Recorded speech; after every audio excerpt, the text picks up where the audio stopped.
Meus irmãos, eu particularmente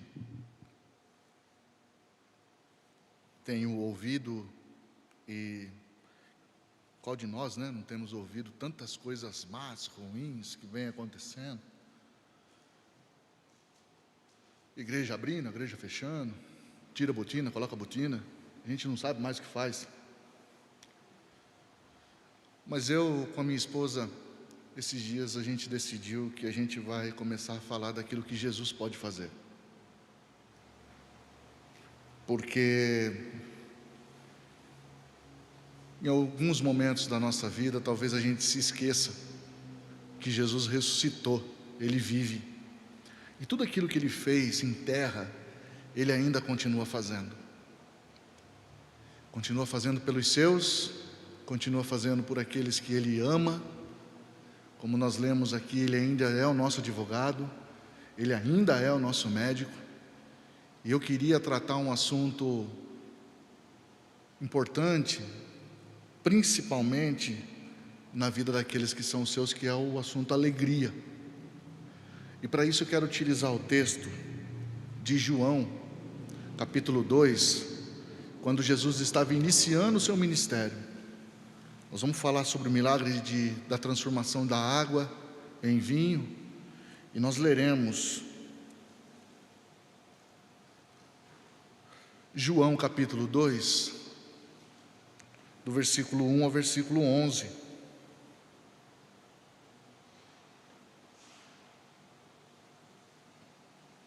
Vamos ler até o 12, assim a gente lê a perícope inteira, o recorte inteiro. Diz assim: 3 dias depois, houve um casamento em Caná da Galileia, achando-se ali a mãe de Jesus. Jesus também foi convidado com os seus discípulos para o casamento. Tendo acabado o vinho, a mãe de Jesus lhe disse: eles não têm mais vinho. Mas Jesus lhe disse: mulher, que tenho eu contigo? Ainda não é chegada a minha hora. Então ela falou aos serventes: fazei tudo o que ele vos disser. Estavam ali 6 talhas de pedra, que os judeus usavam para as purificações, e cada uma levava 2 ou 3 metretas, ou seja, ele media isso. Jesus lhe disse: enchei de água as talhas. E eles a encheram totalmente. Então lhes determinou: tirai agora e levai ao mestre-sala. Eles o fizeram. Tendo o mestre-sala provado a água transformada em vinho, não sabendo de onde viera, se bem que o sabiam os serventes que haviam tirado a água, chamou o noivo. Lhe disse: todos costumam pôr primeiro o bom vinho, e quando já beberam fartamente, servem o inferior. Tu, porém, guardastes o bom vinho até agora. Com este, deu Jesus princípio aos sinais em Caná da Galileia. Manifestou a sua glória, e os seus discípulos creram nele. Depois disto, desceu ele para Cafarnaum, com sua mãe, seus irmãos e seus discípulos, e ficaram ali não muitos dias. Oremos. Pai, nós lemos, Senhor, a tua santa e bendita palavra, e que agora nós pretendemos expô-la, ó Deus. Que tudo aquilo que estiver no meu coração, de tudo aquilo que nós estudamos, seja proveniente de Ti, e que nada da minha boca saia que não for para edificar a Tua igreja. Em nome de Jesus, ó Pai, é que nós oramos e Te agradecemos. Amém. O clássico dos clássicos. Eu considero João, o Evangelho de João, o clássico dos evangelhos. Eu acho que João, tenho certeza que João, por ter uma afinidade muito próxima a Jesus, teve a capacidade de poder relatar quem era realmente o Salvador, quem era realmente Jesus. No entanto, João escreve um evangelho, 3 cartas e o Apocalipse. O cerne deste livro, o objetivo do evangelho de João, o motivo pelo qual João escreveu essas letras, essas linhas, se encontra no capítulo 20, do 30 ao 31, que diz assim: verdadeiramente, Jesus realizou na presença de seus discípulos muitos outros milagres que não estão escritos nesse livro. Estes, entretanto, foram escritos para que possais acreditar que Jesus é o Cristo, o Filho de Deus, e para que, crendo, tenhais vida em seu nome. Está aqui o objetivo. João tem o objetivo de escrever e delatar quem é Jesus e quais os reflexos que aquelas pessoas que acreditassem no nome de Jesus teriam. Muitos, não são poucos, meus irmãos, muitos acreditam que Jesus não veio para essa terra. Eles acreditam que é uma forma literal, uma forma, ou melhor, não literal. Eles acreditam que Jesus não veio. Isso aqui é alucinação do primeiro século. Mas ele teve a capacidade de dividir a era entre antes dele e depois dele. Então, eu tenho fatos que são antes de Jesus, relatados na história, e tem fatos que são depois de Jesus. Certamente, Jesus veio a esta terra. Certamente, Jesus precisou vir para esta terra. E certamente Ele veio para que todo aquele que nele crê não perecesse. Eu queria trazer como tema desta mensagem, na noite de hoje, para nós que estamos aqui, em poucas pessoas, e para vocês que estão nos seus lares, o seguinte tema: o que fazer quando a alegria acaba? Ou será que a alegria não acaba? Ou será que os nossos momentos, nesta vida rotineira que nós levamos, não existem algumas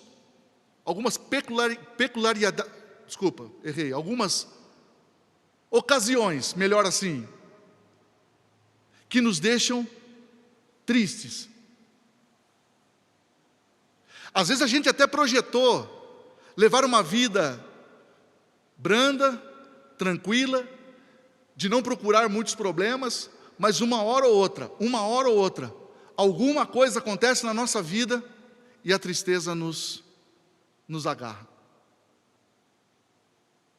Nós lemos aqui o princípio do ministério de Jesus. Lemos que ele foi convidado, junto com sua mãe, a um casamento. E quando o casamento está em andamento, algo inesperado acontece. Acaba o vinho. Sua mãe vai até Jesus. Diz para ele, eles não têm mais vinho. Jesus devolve ou responde com uma outra pergunta: que tenho eu contigo, mulher? Ainda não chegou a minha hora. Ela vira para os serventes e diz: façam tudo o que eles disser. Façam tudo o que Jesus disser. Então, Jesus pede que enchem as talhas de água. Diz aqui uma informação importante, que cada talha media 3 metretas, eu vou explicar isso. E de repente ele pede para que ele fosse levado a água até o mestre-sala, para que fosse provado. Jesus estava no casamento. E quão confortante é saber que Jesus está presente em ocasiões que promovem a alegria. Primeiro a gente precisa saber quem é Jesus. João também teve a preocupação nos seus escritos de provar isso. No capítulo 1, João vai dizer que Jesus é o Verbo divino. Logo depois, no versículo 2, ele vai dizer que Jesus ele é eterno, caracterizando então a divindade de Jesus, o alfa e o ômega.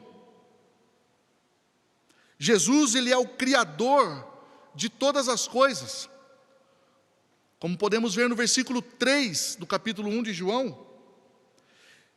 Capítulo 1, versículo 4 vai dizer que Jesus é a luz dos homens. Se há alguém que vive em escuridão, Jesus é essa luz. E João vai relatando quem é Jesus. João capítulo 5, versículo 21 vai dizer que Jesus vivifica a quem quer. Olha que informação importante e até intrigante. No capítulo 6, versículo 22 ao 71, João vai relatar que Jesus ele é o pão da vida. João capítulo 8 também vai nos dizer que Jesus é a luz do mundo e Jesus é o bom pastor, como é relatado em João capítulo 10. Jesus também é aquele que dá a vida pelas suas ovelhas, também relatado a partir do capítulo 10. Então João tem essa preocupação de dizer quem é Jesus e daquilo que ele pode realizar. João mostra também no seu evangelho a autoridade de Jesus. Quando ele faz a transformação de água em vinho, como nós lemos, mostra que Jesus tem autoridade sobre a circunstância. A cura do filho de um oficial em Caná da Galileia, em João capítulo 4, vai mostrar que Jesus, ele é onipresente. O centurião, ao chegar a Jesus, clamando pela cura de um enfermo, Jesus então concede esse pedido, ele volta para a cidade dele, no dia seguinte, o seu servo vem até ele, e dá o recado: o enfermo está curado. Então o centurião pergunta: quando foi isso? Foi ontem. Então João tem essa necessidade de dizer que Jesus, ele é onipresente. Também a cura de um paralítico em Betesda, mostrando que Jesus é Senhor do tempo. Há 38 anos, 38 anos, um longo período, ele aguardava para que alguém o colocasse dentro do tanque, para que fosse curado. Jesus é Senhor do tempo. Ele realiza segundo a sua vontade e no tempo certo. Também, em João capítulo 9, do versículo 1 ao versículo 7, João vai nos mostrar a cura de um cego de nascença, mostrando que Jesus também é Senhor do sofrimento. Em João capítulo 11, na ressurreição de Lázaro, João vai escrever que Jesus é Senhor da vida. Quando ele ressuscita Lázaro, ele tem poder sobre a vida. E o texto? O que tudo isso tem a ver com a presença de Jesus dentro de um casamento, dentro de uma festa? O versículo 1 e versículo 2 diz assim: 3 dias depois. Então, para a gente saber o que é esses 3 dias depois, nós temos que voltar ali no versículo 43, quando Jesus então está arregimentando, e ele então começa a seguir a Jesus, Filipe e Natanael. Então 3 dias depois de Filipe e Natanael começar a seguir a Jesus, eles estão nesse casamento. Houve um casamento em Caná da Galileia, achando-se ali a mãe de Jesus. Jesus também foi convidado com os seus discípulos para o casamento. Jesus, seus discípulos e sua mãe são convidados. Depois do terceiro dia em que Jesus havia recebido os novos discípulos, Filipe e Natanael, Jesus, seus discípulos e sua mãe havia sido convidado para uma festa de casamento. Maria, sua mãe, provavelmente era alguém muito próximo da família desses noivos. Na ocasião, ela trabalhava, a gente entende que ela trabalhava nesse evento, quando ela vai dizer no versículo 5, aos seus serventes. Maria identifica uma necessidade clara dentro dessa festa e intercede junto ao seu filho. Maria podia muito bem ter ido ao anfitrião da festa. Quem é que subsidia a festa? Se faltou o vinho na festa, Maria deveria ter ido até quem projetou a festa, o anfitrião, mas ela vai até Jesus. E Jesus cuidou, com muito cuidado, algumas pessoas até acham que Jesus foi mal educado em falar com Maria, que tenho eu contigo, mulher. Mas essa frase, mulher, ele também utiliza na cruz como uma forma carinhosa, lembra? Mulher, eis aí teu filho, filho, eis aí a tua mãe. Jesus então vira com uma forma carinhosa a Maria e diz, mulher, que tenho eu contigo? Ainda não é chegada a minha hora. E ela traz uma notícia bombástica. Eles não têm mais vinho. Sabe qual é a representação do vinho dentro de uma festa de casamento que durava em média 1 semana nos tempos de Jesus? Era trágico. Faltar vinho numa festa de casamento era falta de planejamento. Era algo que naquela época que não acontecia com tanta facilidade. Acabar o vinho. A representação de vinho na Bíblia, ela nos fala de alegria. E que de repente,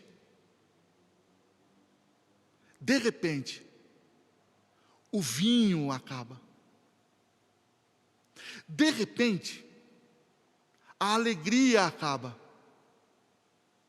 De repente, aquilo que era para durar alguns dias, se resume em algumas horas, talvez. Jesus então pede para que enchesse talhas. E tem uma informação muito importante aqui. Essas talhas eram usadas pelos judeus para a purificação. Talhas de pedra. Cada talha, são 6 talhas, cada talha media 3 metretas. Era uma unidade de medida. Cada metreta, aproximadamente 32 litros. Então, uma conta rápida aqui, cada talha dessa tinha 96 litros, ou tinha capacidade de 96 litros de água. Vezes 6, 576 litros de água, Jesus estava transformando em vinho. Jesus não estava resolvendo o problema momentâneo. Jesus estava resolvendo um problema futuro, que não só de momento, mas ele estava dando continuidade àquilo que as pessoas estavam precisando. 576 litros de vinho. É vinho para danar. Daria para trazer muita alegria, hein? É muito vinho. Quando tudo estava aparentemente correndo bem, acaba a alegria. Jesus então se posiciona, pede então para que fossem cheios as talhas e dá ordem, encham. Se aqueles homens não tivessem enchido as talhas, ou não acreditassem na palavra de Jesus, ou melhor, qual seria o motivo, ou qual seria a motivação de acreditar em Jesus? Se Jesus ainda não tinha iniciado o seu ministério, provavelmente Maria já havia dito que Jesus era o Cristo, e provavelmente também Maria não procurou o anfitrião da festa, e sim a Jesus, porque estava sofrendo calúnia. Ou você acha que aquela história de ser grávida pelo Espírito Santo estava colando com todo mundo? Todo mundo estava acreditando que Maria tinha sido realmente cheia do Espírito Santo e tinha ficado grávida do Espírito Santo. Ela provavelmente estava, durante todo esse período, sendo caluniada, ou então as pessoas olhando meio de rabo de olho, ou então apontando, lá, Maria lá, aquela que falou que ficou grávida do Espírito Santo. Maria estava querendo acelerar o processo. Maria estava querendo resolver logo, falar assim, esse aqui realmente é o Cristo. Tudo aquilo que vocês estão falando contra mim é calúnia, ele realmente é o Cristo. Jesus então pede que retire aquelas águas, levem ao mestre-sala. Ele prova, chama o noivo, fala assim, meu camarada, o normal é que você coloque o vinho bom por primeiro, e depois que o povo está meio alegre, você serve o vinho de menor qualidade, mas aqui não, você guardou o melhor vinho para o final da festa.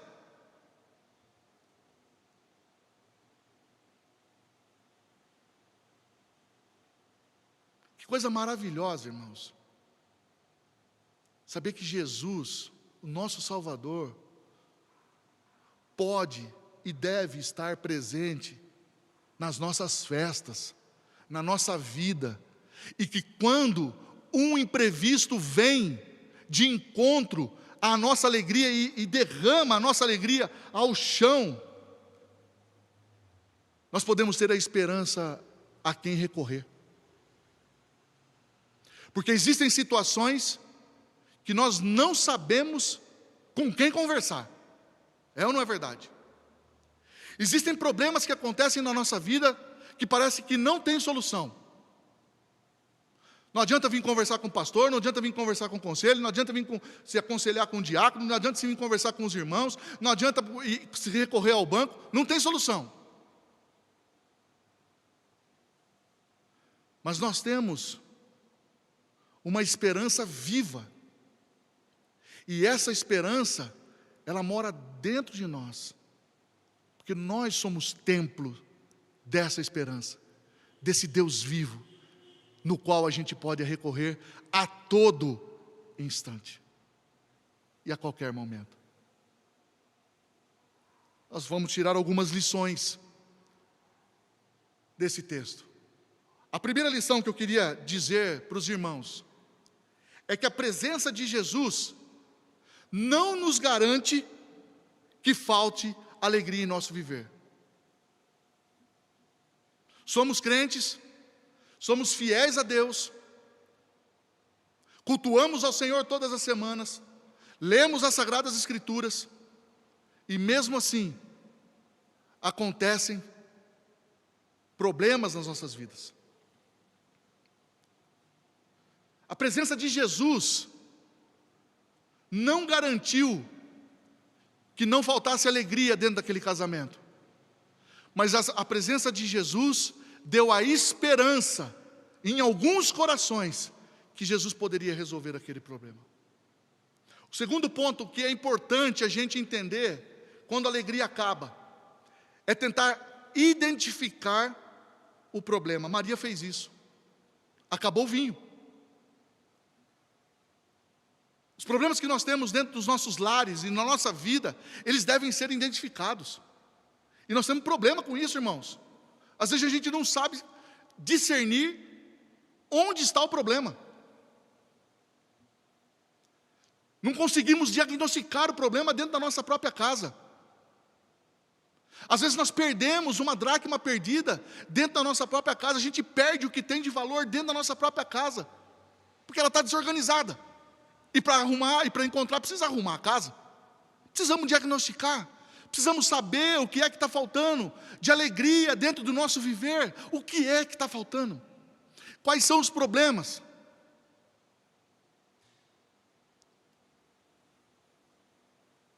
Precisamos descobrir a causa e resolver a causa do problema. Não o problema, é a causa.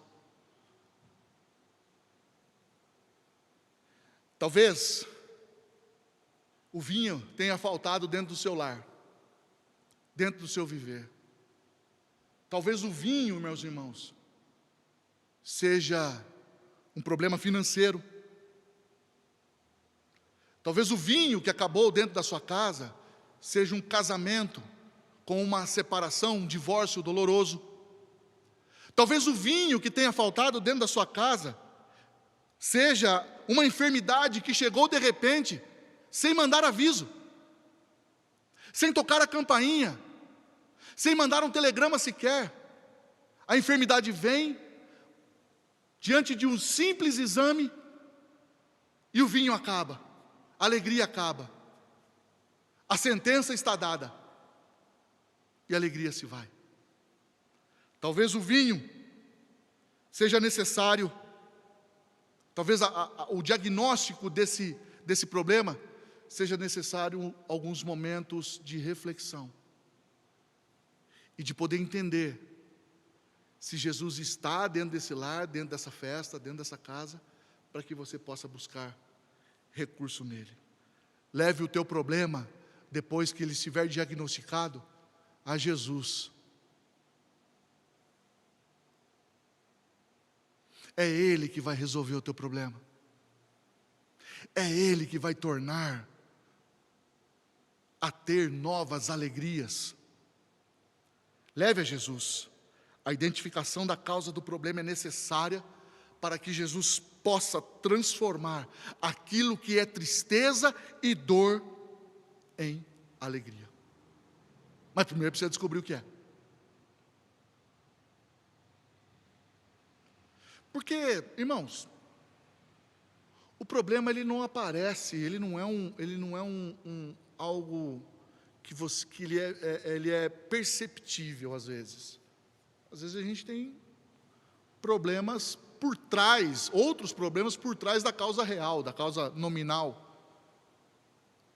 Vou dar um exemplo aqui. Esse período que nós estamos vivendo de pandemia, o índice de divórcio aumentou absurdamente. Absurdamente. O divórcio é um problema. Mas o que causou o divórcio? Foi o vírus? O vírus fez um favor. Fez um favor de aproximar homens e mulheres, maridos e esposas que estavam distantes há muito tempo dentro dos seus próprios lares. Mas ao aproximar, começaram a perceber que o negócio não ia dar muito certo. Qual era o problema? O problema foi o vírus? Talvez o problema tenha sido falta de amor, um casamento errado.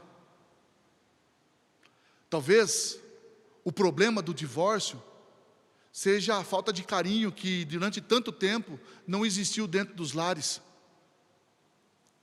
Dizer uma simples frase, eu te amo, estava no fio da navalha. O vírus só empurrou só. Precisamos descobrir. Precisamos resolver e saber qual é a verdadeira causa do nosso problema.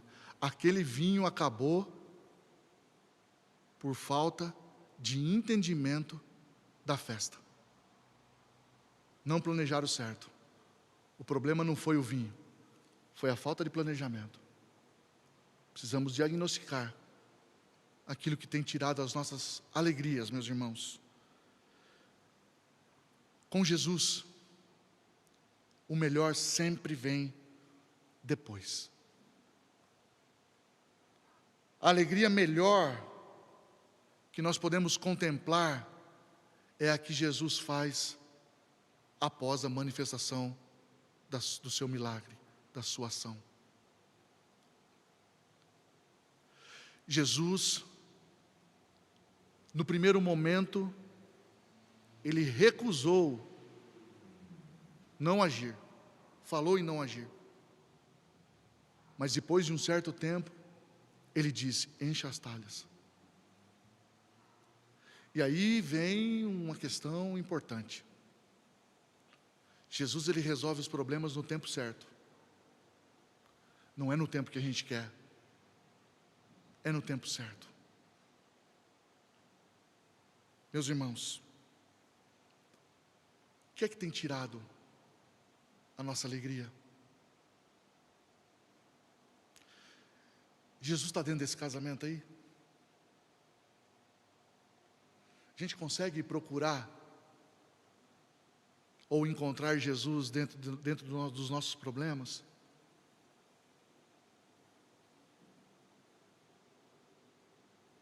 Porque às vezes a gente utiliza de ações dos nossos próprios braços para poder resolver problemas que não são nossos.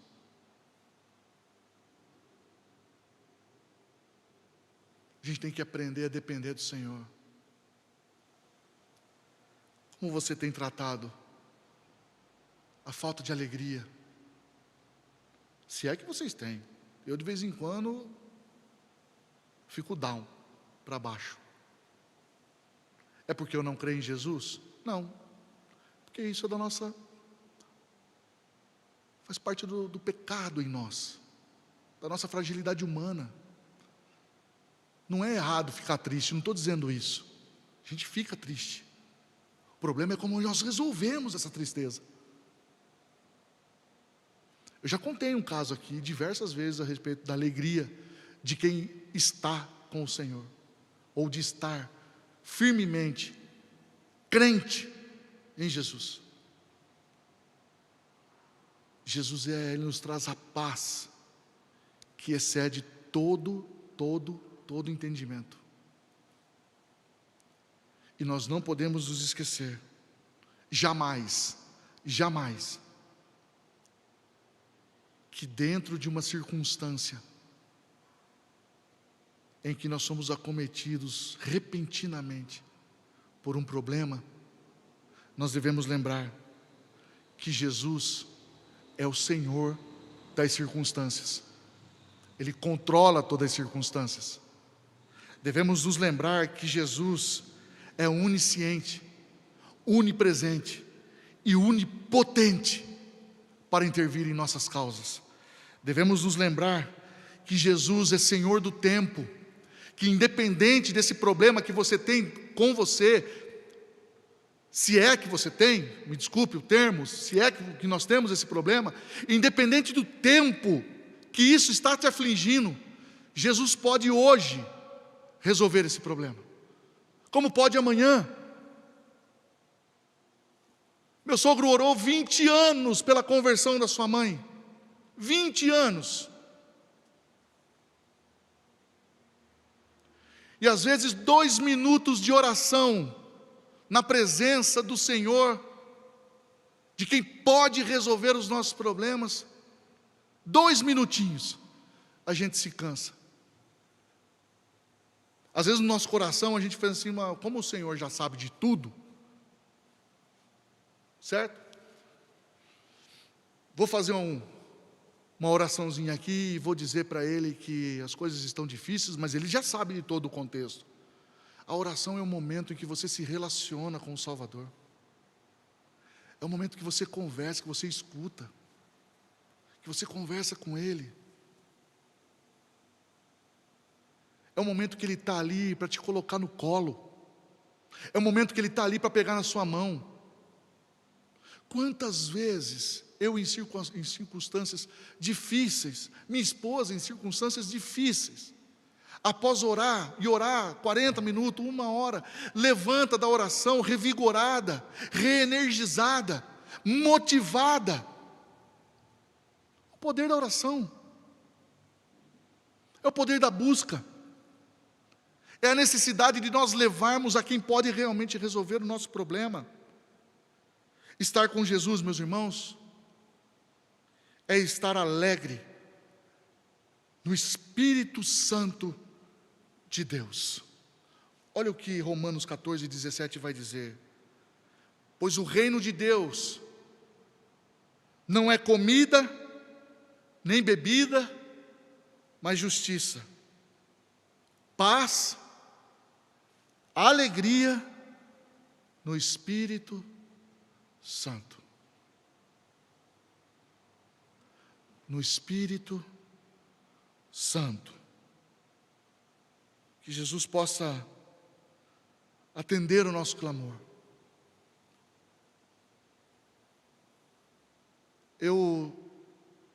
Certamente a gente entende que existem muitas pessoas que estão tristes. Semana que vem a gente já não vai mais poder ter isso aqui que a gente está tendo no templo. Fecharemos de novo. Eu consigo ver dentro da minha casa o que são os meus filhos ali presos na frente de um computador 5 horas, 4 horas. E eles me perguntando se eles podem sair para a rua para poder brincar com os amiguinhos. E eles me perguntando se pode ir em algum lugar. E a gente disse: não pode. Pessoas que novamente vão ter que ficar reclusas dentro dos seus lares, deixando de trabalhar. Redução de orçamento. Demissão em massa. Hospitais lotados. A tristeza vem, meus irmãos.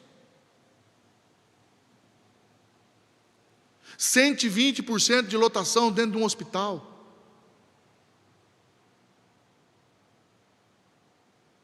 Problema na produção de vacina. A tristeza vem. Mas a nossa esperança tem que estar naquele que controla o tempo e as circunstâncias. Que Deus console o nosso coração e coloque dentro de nós a esperança e a certeza que nós podemos buscar auxílio em Jesus. Vamos orar? Pai, Tua palavra foi pregada, ó Deus, e existem diversos corações que aqui estão, com diversos sentimentos, dúvidas. Te peço encarecidamente, ó Deus, que o Senhor se manifeste e levante com mão forte a nosso favor. Cuida, Senhor, da sua igreja aqui na terra. Cuida dos teus filhos. Blinda-os, ó Deus, com teu Espírito Santo. E se por um acaso, ó Pai, repentinamente a alegria vier a faltar no nosso meio, transforme a situação. Pai, em nome de Jesus, guarda as nossas vidas, guarda a nossa mente, guarda, Senhor, o nosso espírito, a nossa alma, para que esteja sempre voltada a Ti, que o nosso socorro, bem presente, seja o Seu Filho, em nosso meio, em nome de Jesus, amém.